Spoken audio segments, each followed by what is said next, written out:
All right, good morning, everyone. Jeremy here from Quant Strategic Singapore. It's now the 9th of November 2020, around midnight. And I'd just like to give you some thoughts on the Straits Times Index STI Singapore. As you know, after the rigor and the excitement and volatility of last week's election, we would like to discuss what the forecasts and the trend lines are going to be for the STI moving forward over the next couple of days, next couple of weeks. So, right in front of us, we have the STI charts, which is the monthly, the weekly, the day charts, as well as the 4-hour charts. So for the monthly charts, I will consider it as long-term charts, and the weekly charts, medium-term charts, and then the day as well as the 4-hourly charts we will be using as short-term charts. All right, and all these chart works and levels can be found on the website quantstrategic.com.sg.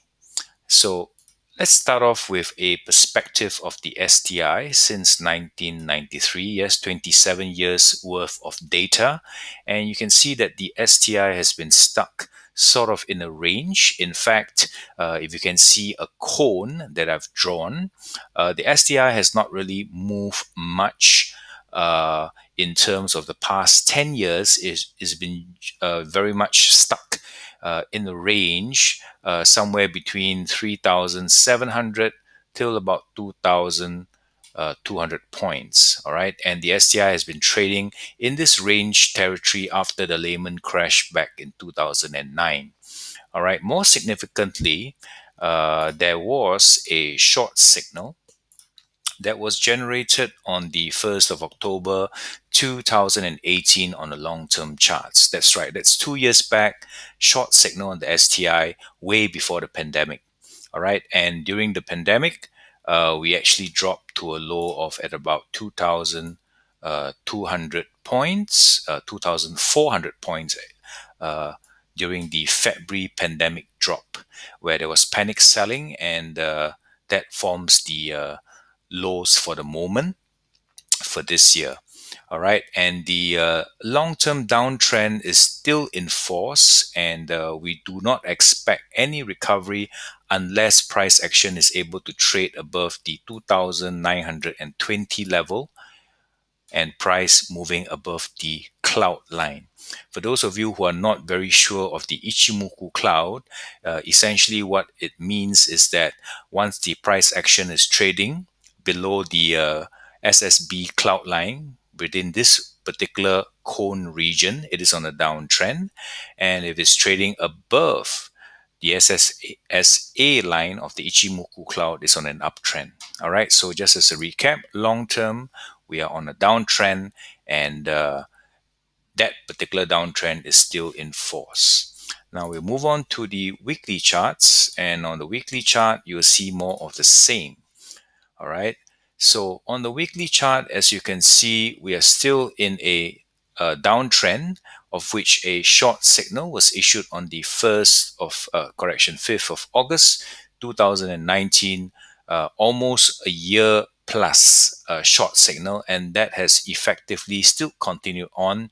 And even after the close of 2578 on Friday's trading session, after the initial parts of the presidential election results, we managed to actually have a bullish weekly candle, which actually engulfed the previous week's drop to about 2,418, closing at 2,578. Even so, this price level is still below 2,626, all right, as well as 2,697, two resistance level before price action can actually resume an uptrend, of which this particular trend line here, which is about 2,700, is broken. Till we see that on a medium term basis, the weekly short signal, 5th of August 2019, is still actively in force. So long term and medium term trend is still on a downtrend. So let's move on to the daily charts, which I believe most of you are using. All right, so on a daily chart, gets a little bit more interesting. All right, so if you can see this little plunge here, starting from this point to this point here, a low of 2,206 points, quite a huge drop, almost 1,000 STI points. We shaved off almost a third of the STI index during the pandemic. We did recover to this portion here, which is at about 2,850 points, of which it did a dip again, and of which this particular low was broken last week. Very, very bearish action all the way up to the election. And more significantly, if you actually look on the daily charts, is that we do have a head and shoulder formation forming on the daily charts, whereby the left shoulder is around this region here, the head is here, as well as the right shoulder. Now the trend line lies at this region, which is at 2482, and that particular trend line had been broken before, targeting a drop to back to 2,206 points, which was the pandemic low in February. All right. So, interestingly, 2 weeks ago, before the presidential election, the STI did try to break the trend line, to try to go for 2,200 lows. But during the election, we managed to have a very, very strong rally back up to 2,550 points, of which we closed at 2,578 on Friday afternoon. So, what to expect next? We need to actually see on the daily charts for this particular bullish run to continue on, especially above this particular trend line, 2506. Okay, so the first scenario might have the STI pull back to about 2,500 and then resume its uptrend again, trying to break out from its long-term and medium-term downtrend. All right, so the level to watch is 2,506, and as you can see, there was a long signal issued on the 4th of November last week, all right, at this level of 2,508. And if you had followed that long signal, you could have had a nice little profit of about 70 points on the STI within a 3-day period after the signal was issued when the super trend line was broken.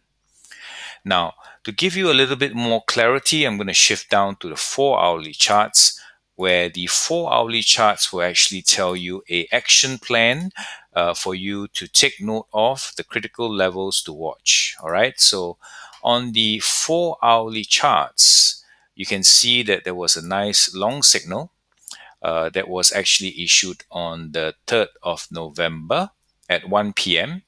and the long signal was at 2494.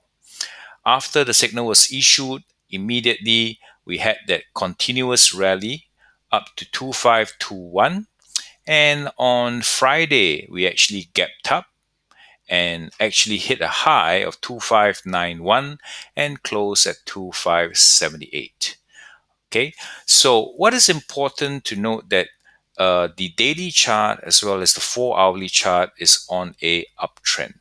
Okay, and in order for the uptrend to continue, we need to hold once again this level 2509. This level must hold. So whatever action that you see next week, it should bounce off from 2508, okay, and break its previous high about 2590 for it to continue up further. All right, if this line doesn't hold, the alternative scenario will be a break below 2509 and a retest of the lows at 2420. All right, so a break of this super trend line at about 2,500 will resume the downtrend of the STI to test 2,200. Otherwise, the other scenario, bullish scenario, which is based on the current long signal right now, we should continue this trajectory to test further levels up, and we'll be looking for the next target on the weekly chart, if you can see, whereby you actually test 2626. Just let me blow that up for you. So on the weekly chart, if it does bounce up, 2626 will be the first resistance, and the second resistance 2697, and the most optimistic bullish situation or scenario will be a break above this particular trend line at 2748, where we will be able to see the STI maybe breaking out of its medium term downtrend. All right, so just a short recap for the four charts that we are looking at right now: long-term downtrend, short, medium term also downtrend. On the daily charts, it's an uptrend target, and it has to maintain 2,500 points. And finally, on the 4-hourly charts, we had a long signal on the 3rd of November 2020. All right, and it must hold the support of 2509. So I hope that helps. And if you do have any queries, feel free to contact me on my website, quantstrategic.com.sg. You have a good day.